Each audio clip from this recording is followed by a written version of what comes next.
look good.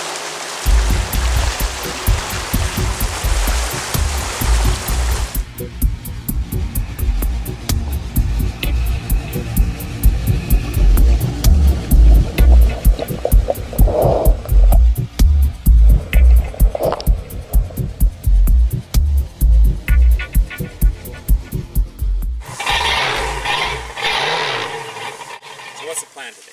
We're going to go collect a couple of dozen bull kelp. So why are you going to the Camel River? Why now?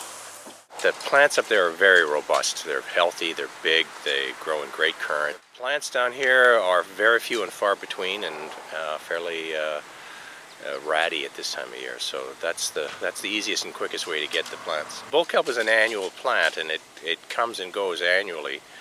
But obviously in the last 25, 30 years, maybe longer, those beds have diminished in size, and now there's very few even individual plants that you can find. But I think most of us who grew up along this side of the island can remember vast kelp beds when we were fishing coho, and you cursed that kelp bed because, of course, if the coho ever got in there, you lost it. So it sort of disappeared slowly over decades, and now I think everybody's sort of woken up to the fact that it doesn't exist anymore. Oh, you hit the bottom.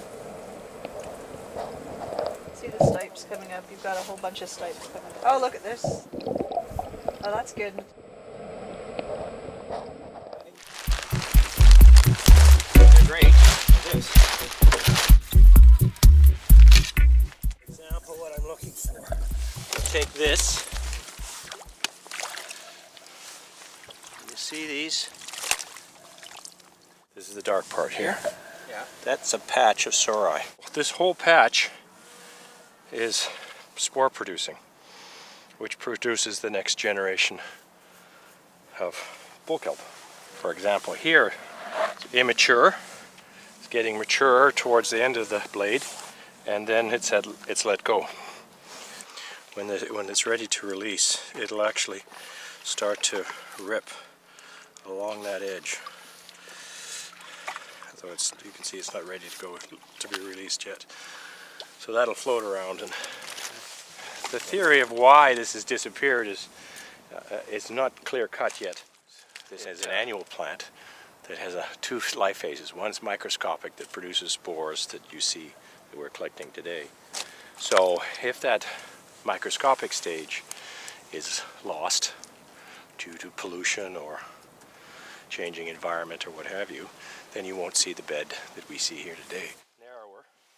Certainly in Georgia Strait, the ocean has got a much, much more acidic due to carbon, or carbon dissolving in salt water, forming carbonic acid.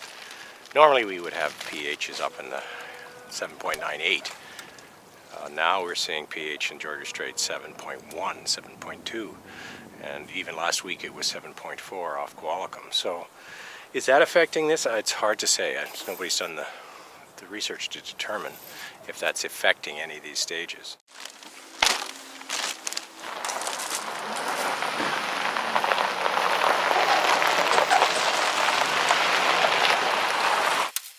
What's your relationship with Nile Creek?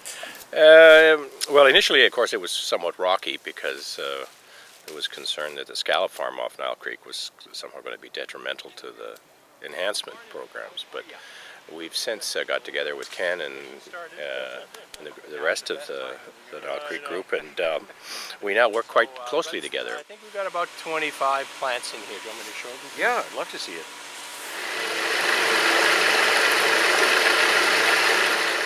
Just a piece of sori from the blade. You can see it here. Yeah. And that's probably already starting to release this biflagellated spore. See how it's clearing here? Mm-hmm. So a few minutes of drying and then it should release. My relationship with Nile Creek is sort of two-sided. One was we supply them kelp spores every year, but we also use our equipment to help build the reefs and start running some of the experiments that we're trying this year.